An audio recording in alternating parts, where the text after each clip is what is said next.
ပညာရှိတဲ့ပုဂ္ဂိုလ်ဆိုတာကိုချမ်းသာဖို့အတွက်သူများဒုက္ခပေးလိမ့်မရှိဘူး။အဲ့တော့သူများဒုက္ခပေးတဲ့လူတွေကပညာမဲ့တဲ့လူတွေပဲပညာတကယ်ရှိတဲ့ပုဂ္ဂိုလ်ကမလုပ်ဘူးတဲ့နော်။အဲ့တော့လောကကြီးမှာယာတုဘလောက်ပဲကြီးကြီးပိုက်ဆံတွေဘလောက်ပဲချမ်းသာ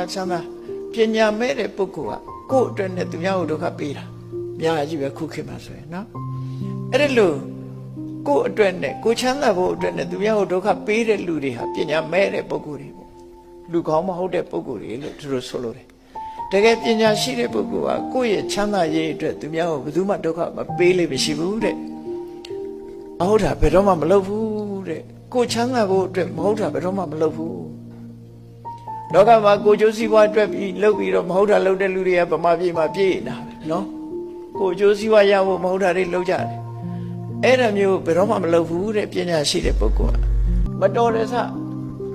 ယာရုကုန်သိစိတဲ့ဥစ္စာတွေထိခိုက်ပြီးမတော်တဲ့ဆဒုက္ခရောက်နေအောင်တောင်မှပဲဒီဒုက္ခကိုပဲချိန်မိတ်ပြီးတော့ခံတယ်တဲ့သူတို့ဟာလောဘကြောင့်လည်းပဲကိုကျင့်သိက္ခာကိုမစွန့်လွတ်ဘူးတဲ့မုန်းတိမှုဒေါသကြောင့်လည်းပဲကိုကျင့်သိက္ခာကိုမစွန့်ကြဘူးအဲ့တော့ပညာရှိပုဂ္ဂိုလ်ဆိုတာဟာဘယ်လိုအခက်အခဲနဲ့ကြုံမဟုတ်တာလုပ်ဖို့ဘယ်တော့မှမစင်စားဘူးလို့ဆိုတယ်